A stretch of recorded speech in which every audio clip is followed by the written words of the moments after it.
नमस्कार दोस्तों, कैसे हैं आप सब। मैं रोहित दीक्षित एसएससी चर्चा पर एक बार फिर से आप सभी का स्वागत करता हूं। और सबसे पहले मैं ये देख लूं क्या आपको मैं विजिबल हो रहा हूं यानी दिखाई दे रहा हूं। बिल्कुल सही। आज हमारा 24वां यानी 24th सेशन है और जल्दी से हम शुरू करते हैं और अपने जो भी पुराने प्रश्न हैं उनको लेकर कि कैसे हमें आगे की चर्चा करनी है और किस तरह से हमें आगे के क्वेश्चन करने हैं, तो सारी चीज़ों को लेकर मैं आपके साथ उपस्थित हूँ। चलिए शुरू करते हैं, लेकिन आगे बढ़ने से पहले मैं आपको बता दूं, सेशन को लाइक करिए, सब्सक्राइब करिए, शेयर करिए। ठीक, सबसे पहले मैं इंक सेलेक्ट कर लेता हूं ताकि इंक सेलेक्ट करने के बाद आपको समझ में क्या करना है। आपको आगे बढ़ने से पहले सेशन को लाइक करिए, सब्सक्राइब करिए और शेयर करिए और लोगों तक पहुंचाएं। ठीक, चलिए आगे बढ़ते हैं और देखते हैं हमारा पहला प्रश्न क्या है।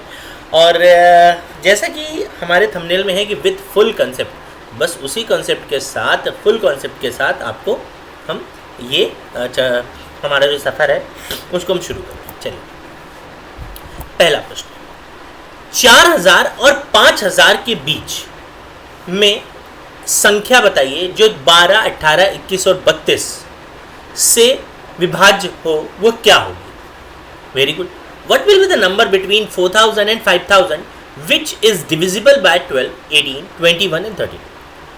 देखो भैया, एक बार नहीं 100 बार बताया हमने आपको क्या कि हमें ये अलग अलग नंबरों से भाग देने की ज़रूरत नहीं है। जब कभी भी आ जाए कि अलग अलग नंबरों से भाग दो, जैसे आ गया 12 से, 18 से, 21 से और 32 से भाग देने पर ये पूर्णतया कट जाए, ना ना ना ना, तो अलग अलग भाग मत दीजिए। आपको क्या करना है, आप 12, 18, 21 या 32 या जो भी संख्या दिया हो, आप इनका निकालिए एलसीएम। एलसीएम एक ऐसी संख्या होती है जो आपका काम आसान कर देगी। काम आसान कैसे कि अगर आप अलग अलग करेंगे तो भी आएगा, लेकिन अब सोचिए एक साथ कर लेंगे तो अलग अलग करने की जरूरत नहीं पड़ेगी। तो 12, 18, 21, 32 का एलसीएम आएगा 2016। क्या आएगा? 2016। अब आप 12, 18, 21 और 32 से अलग अलग डिवाइड करिए, कोई फर्क नहीं पड़ना, या फिर आप डायरेक्ट 2016 से डिवाइड करिए, कोई फर्क नहीं पड़ना। तो बस, तो करना क्या है, 2016।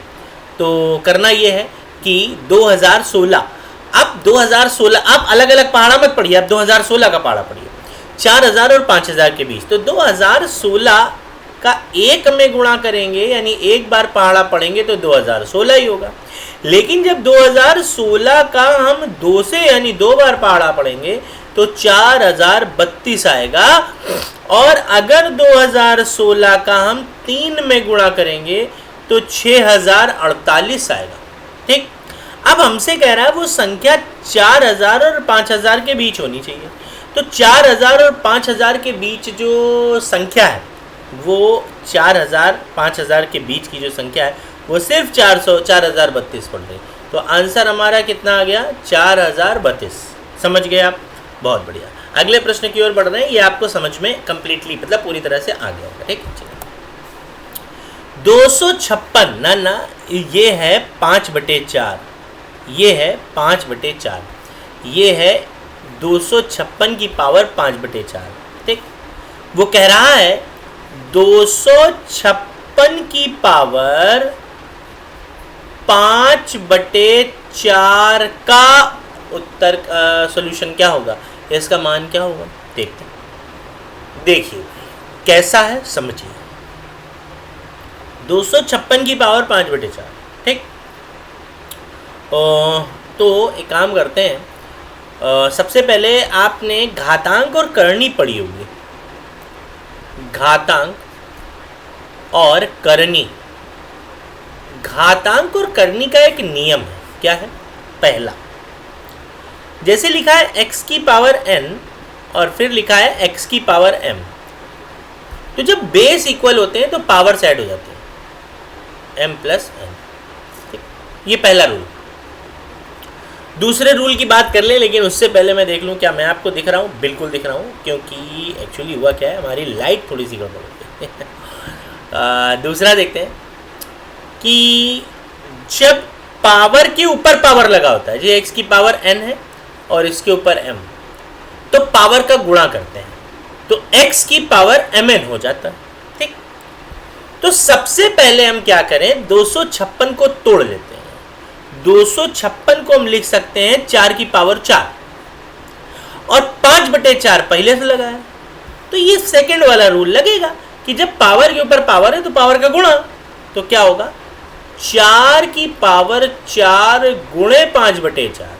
भैया तो जब गुणा होगा तो 4 से 4 खत्म, तो 4 की पावर 5 बचा, तो 4 की पावर 5 मतलब क्या होता है 4 इंटू 4 इंटू 4 इंटू 4 इंटू 4 करते हैं भाई, 4 चौको 16, ऐसे तो 1024 होता है लेकिन फिर भी देख लेते हैं। ठीक है, एक बार समझ लेते हैं। 4 चौको 16, चौको 64, चौको 256, चौको 1024, आंसर आ गया, खत्म हो गया कुछ। बस इसी तरह से प्रश्नों को करना है, समझ गया। चलिए अगले प्रश्न की ओर बढ़ रहे हैं, ये प्रश्न आपको समझ में आ गया होगा। अगला 5 क्रमागत पूर्णांकों का औसत 55 है। 5 क्रमागत पूर्णांक हैं लगातार, उनका औसत 55 है। यदि प्रथम 2 पूर्णांकों का औसत 27 तथा अंतिम 2 पूर्णांकों का औसत 55 हो तो मध्य का पूर्णांक क्या होगा? The average of 5 consecutive integers is 55. If the average of the first 2 integers is 27, then find the and the average of the last 2 integers is 55, then what will be the middle integer? Okay. सबसे पहले आपको एक बात बता दूं मैं कि औसत यानी एवरेज, औसत बराबर होता है आंकड़ों का योग बटे आंकड़ों की संख्या, ये होता है भैया। लेकिन अगर आपको योग निकालना हो, योग, तो आप औसत का गुणा संख्या से कर दीजिए, औसत का गुणा संख्या से कर दीजिए। ठीक, कैसे समझिए। अगर आपको योग निकालना है, योग, तो ऐसे कर सकते हैं कि हमारे पास 5 कह रहा है टोटल क्रमागत पूर्णांक है, तो संख्या है 5, औसत है 55, औसत है 55। तो जब हम गुणा करेंगे ना तो देख लेते हैं 2 25 यानी 275, 275 आ गया। 5 टोटल नंबर कह रहा है। अब इसमें यदि प्रथम 2 का औसत 27 है, प्रथम 2 का औसत 27 है, तो भैया 27 गुना तो 54 होता है, 54 हो गया टोटल। और कह रहा है कि अंतिम 2 का औसत 55 है, अंतिम 2 का औसत 55 है, तो कितना होगा 110। ठीक, तो अब देखिए जरा, ये तो 4 संख्याओं का सम हो गया। ठीक, तो जब 5 संख्याएं थी तो सम था हमारा 275, और ये 4 संख्या है, इनका सम कितना हो रहा है जरा जोड़ लेते हैं। 4 6 164 हो रहा है, कितना हो रहा है 164, 164। तो कह रहा है मध्य नंबर। अब मध्य कैसे, 2 फर्स्ट की हैं और 2 लास्ट की हैं, फर्स्ट और लास्ट। तो देखते हैं भाई, 5 में 4 गया 1, 7 में 6 गया 1, 2 में गया 111, आंसर आ गया इसका 100। ठीक, समझ गए होंगे आप बहुत आसानी से, कोई बात नहीं, बहुत बढ़िया लगा, बहुत अच्छे से आपने सीखा। तो चलिए अगले प्रश्न की ओर बढ़ते हैं और देखते हैं अगला प्रश्न। 1 से 20 के बीच अभाज्य संख्याओं का औसत क्या होगा? What will be the average of prime numbers for 1 to 20? बिल्कुल सही, एवरेज ऑफ प्राइम। एवरेज क्या होता है? Average is equal to sum of number upon total number. तो ऐसे लिख सकते हैं, सम ऑफ प्राइम नंबर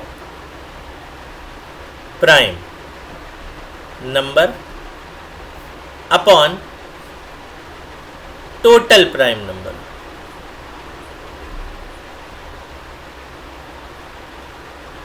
ठीक, टोटल प्राइम नंबर,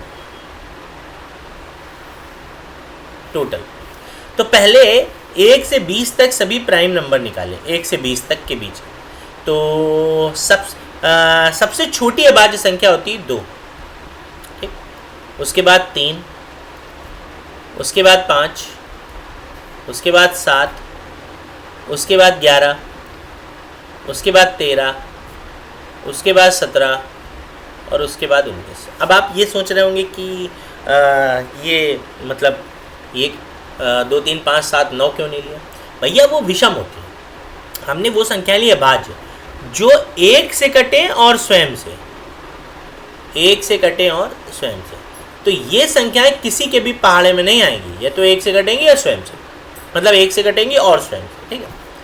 तो सम ऑफ प्राइम नंबर, तो सबको ऐड कर देते हैं भाई, ये लो ऐड कर दिया, ये लो ऐड कर दिया, ये लो ऐड कर दिया, ये लो ऐड कर दिया, ये लो ऐड अपॉन टोटल नंबर, ठीक। 5, 6, 7, 8 संख्याएं हो, सम करते हैं जरा, देखते हैं। 3 और 2 5, 5 10, 10 और 13 और 7 20, 10 30, 30 और 30, 11 19 30 30 60, 60 और 17 77, 77/8। तो 8 9 72, 5 बचा बटे 8, 9 सही 5/8 प्रश्न का उत्तर। देखिए कितनी आसानी से हो गया, ठीक है। अगला प्रश्न, प्रथम 11 अभाज्य संख्याओं का औसत क्या होगा? What will be the average of the first 11 prime numbers? Okay, प्रथम 11 अभाज्य संख्याओं का औसत। फिर वही बात, सब औसत बराबर क्या होता है? अभी मैंने आपको बताया, average is equal to sum of number upon total number. अभी पीछे देखा आपने, अभी पीछे, जस्ट अभी पीछे, ठीक। प्रथम 11 अभाज्य संख्याओं का औसत, सम ऑफ नंबर अपॉन टोटल। देखते हैं। 2, सबसे छोटी अभाज्य संख्या 2 होती है, फिर 3 होगी, फिर 5 होगा, फिर 7 होगा, फिर 11 होगा, फिर 13 होगा, फिर 15 होगा नहीं, फिर 17 होगा, फिर 19 होगा, 20 भी पहाड़े में आता है, 21 भी आता है, 22 भी आता है 11 पहाड़े में, 23 नहीं आता, 24 भी आता है, 25 भी आता है, 26 भी आता है, 27 भी आता है, 28 भी आता है, 29 नहीं आता है, 30 और 31 भी नहीं आता है, ठीक। 11 अभाज्य संख्याएं हो गई, देख लेते हैं। 1 2 3 4 5 6 7 8 9 10 11 हो गई।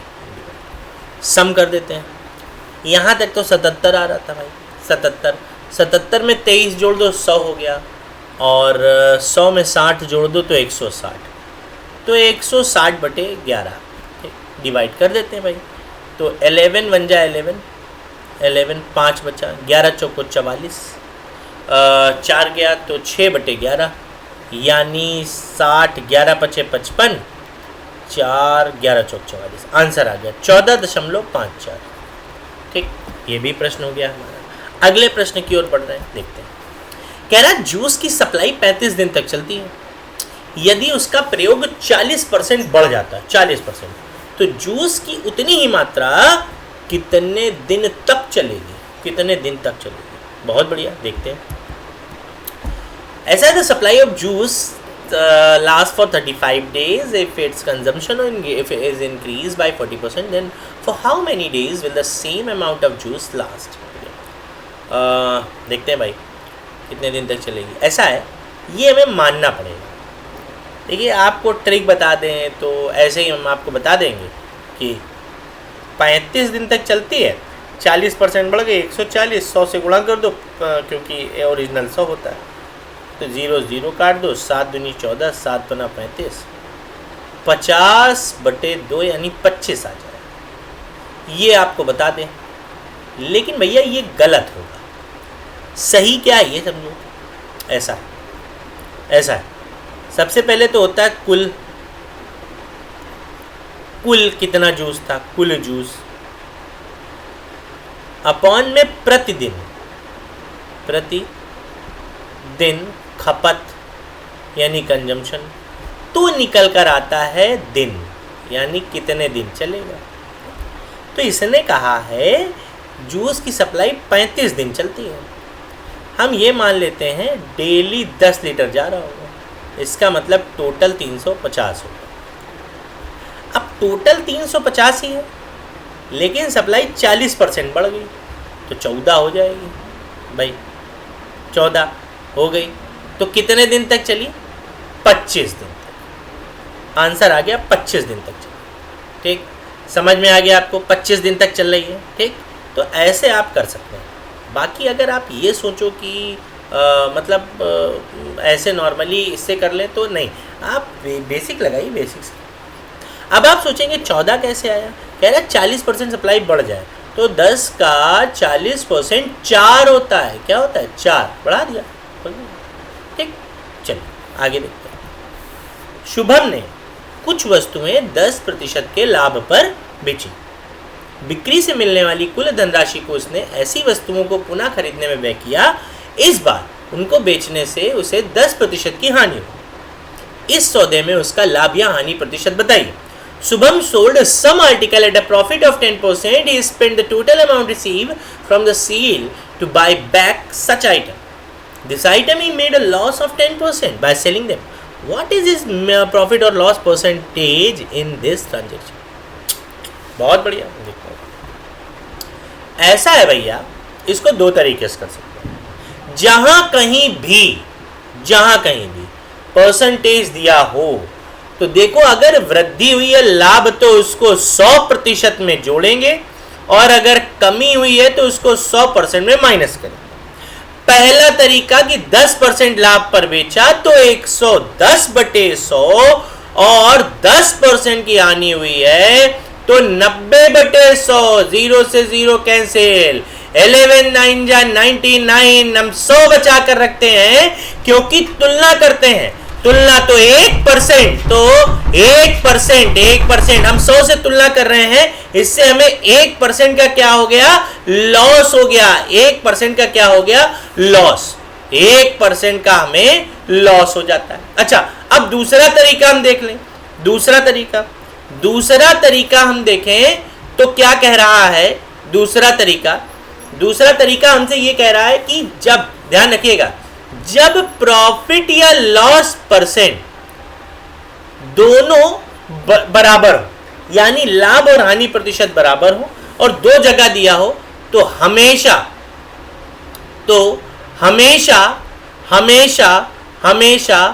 R² का लॉस ही होता है हमेशा। तो 10 दिया है, 10 का स्क्वायर 100 हो जाएगा और 100/100 तो कितना बचा? 1। तो 1% का ऑलवेज लॉस ही हो रहा। ठीक, तो ये भी प्रश्न हो गया हमारा। अब हम देखते हैं अगला प्रश्न कि हम अगला प्रश्न कैसे कर सकते हैं। तो जल्दी से आगे बढ़ते हैं और देख रहे हैं अगला प्रश्न भी सेम ऐसा ही है। इसलिए देखिए, एक पंसारी नकली तराजू का प्रयोग करके चीजें खरीदते और बेचते समय दोनों बार 10% का धोखा दे रहा। उसके लाभ की वृद्धि दर ज्ञात कीजिए। A grocer cheat by 10% both while buying and selling thing by using fake scale. Okay, then find the rate of growth of his profit. Okay, तो भैया बताना है। अब आप समझिए भाई, वो नकली तराजू प्रयोग कर रहा है, दोनों बार धोखा दे रहा है। जब सामान किसी से खरीद रहा है तब भी और बेच रहा है तब भी।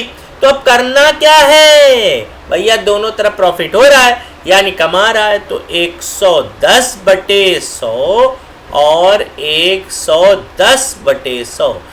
11 121/100 तो भैया बढ़ा दिया तो 21% ज्यादा आ रहा है यानी 21% का प्रॉफिट। आंसर आ गया 21% का प्रॉफिट। ठीक, चलिए अगले प्रश्न की ओर बढ़ रहे हैं। अगला प्रश्न देखते हैं क्या है और कैसे करना है। 800 रुपए की धनराशि 3 वर्षों में साधारण ब्याज पर 920 रुपए हो जाती है। यदि दर 3% प्रति वर्ष बढ़ा दी जाए तो समान अवधि में वह धनराशि कितनी हो जाएगी? A sum of 800 amount to ₹920 at simple interest in 3 years. If the rate is increased by 3% per annum, what would that amount become in the same period? देखिए, ऐसा है, एक धनराशि जो थी वो 800 रुपए थी। कितनी थी? 800। और 800 से वो हो गई है बढ़कर 920। तो ये प्रिंसिपल है और ये अमाउंट है। अमाउंट यानी मिश्रधन। अब जो पैसा बढ़ेगा इसी में बढ़ेगा। कितना बढ़ रहा है वो देखो। देखो ध्यान रखना कि साधारण ब्याज हमेशा हमेशा मूलधन पर बढ़ता है, मूलधन पर मिलता है, हमेशा मूलधन पर मिलता है हमेशा। और ब्याज हमेशा समान रहता है, हमेशा यानी प्रतिवर्ष समान, और दर हमेशा समान रहती है, हमेशा समान। ठीक, तो कह रहा 3 वर्षों में 920 रुपए हो जाती है। यदि दर 3% प्रतिवर्ष बढ़ा दी जाए तो समान अवधि में धनराशि कितनी हो जाएगी? तो 3% बढ़ा दी जाए तो 1 साल की 3%, तो 3 साल की कितनी हो जाएगी? 9%। कितनी हो गई? 9%। कितनी हो गई? 9%। कितनी हो गई? 9%। तो अब देखते हैं भाई, 800 रुपए की धनराशि है और 9% ब्याज देना है, तो 800 रुपए का 9% हो जाएगा 72। तो बस 72 और जोड़ दीजिए, आंसर आ गया कितना? 992। देखिए आ गया आंसर आपके सामने। आगे आपको इन्हीं प्रश्नों का बेसिक भी बताएंगे, आज पढ़िए लेकिन पहले समझिए। ठीक है, अगला प्रश्न, चक्रवृद्धि ब्याज पर निवेशित एक निश्चित धनराशि 3 वर्षों में 800 और 4 वर्षों में 840 हो जाती है, तब वार्षिक ब्याज की दर क्या होगी? A certain sum of money invested at compound interest amount to rupees 800 in 3 years and rupees 4840 in 4 years, then what will be the annual rate of interest? देखिए, चक्रवृद्धि ब्याज में जब अंतर 1 वर्ष का होता है, अंतर 1 वर्ष का हो तो फॉर्मूला साधारण ब्याज वाला लगाते हैं। क्या? Rate is equal to simple interest into 100 upon P into T. तो 800 रुपए और ये 840, तो इसके लिए मूलधन ये तो 40 रुपए बढ़ा, तो 40 इंटू 100 और नीचे मूलधन 800, क्योंकि चक्रवृद्धि ब्याज में हमेशा पिछला वाला ब्याज मूलधन होता है। और समय 1 साल का ये गया, ये चला गया भैया, ओ भैया 5% आ गया। ठीक, चलिए अगले प्रश्न की ओर बढ़ रहे हैं, जल्दी से देखते हैं हमारा अगला प्रश्न क्या है और कैसे। उम्मीद कर रहे हैं आपको ये समझ में आ गया। सेशन को लाइक करिए, सब्सक्राइब करिए, शेयर करिए और लोगों तक पहुंचाइए। हम बढ़ते हैं अगले प्रश्न की। लिखा है अमन और बबलू एक काम को 15 दिन में कर सकते हैं, जबकि बबलू और सुनीता उसी काम को 12 दिन में कर सकती हैं, जबकि सुनीता और अमन उस काम को 10 दिन में कर सकते हैं। तब अमन अकेला उस काम को कितने दिन में करेगा? ठीक, अब इंग्लिश में पढ़ते जा रहे हैं और करते जा रहे हैं। कैसे? देखिए, अमन यानी अमन और बबलू किसी काम को can do a piece of work 15 days, तो 15। ठीक, Bablu and Sunita can do the same work in 12 days, while Sunita and Aman can do that work in 10 days. कितना? 10 days। ठीक है, हम क्या कर रहे हैं? हम यहाँ पर लगा रहे हैं ये टाइम एंड वर्क। तो टाइम एंड वर्क का रूल होता है कि सबसे पहले हमें टोटल वर्क निकालना है। क्या निकालना है? Total work.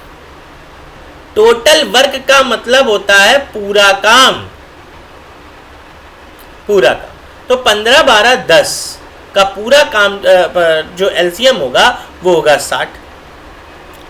अब हमें डिवाइड करके 1 टाइम वर्क निकालना है। 15 चौको 60, 12 पंचे 60, 10 छंग 60। ये क्या है? ए प्लस बी का 1 time work 4, B plus S का 1 टाइम वर्क 5 और एस प्लस ए का 1 टाइम वर्क 6।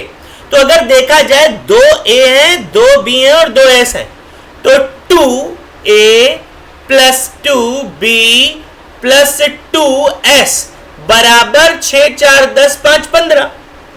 तो अब अगर 2 कॉमन ले लें तो a plus b plus s का आ गया 15, तो a plus b plus s बराबर 15/2।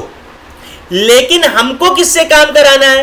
Then in how many days will Aman से, तो ए निकालने के लिए बी और सी को एस को हटा देना है।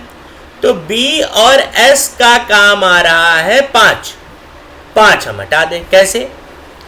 15/2 में से 5 माइनस करो, तो 5 2 10, 15 में से 10 गया तो 5/2 आ गया ए का काम। टोटल वर्क कितना है? 60, 5/2 से डिवाइड कर दे, 2 ऊपर जाएगा, 5 से काटा 12, 12 दूनी 24। आंसर आपके सामने, हो गया काम। ठीक, समझ गए आप लोग? तो बस आज के लिए इतना रख रहे हैं। सेशन को लाइक कीजिए, सब्सक्राइब करिए, शेयर करिए और भैया लोगों तक पहुंचाइए।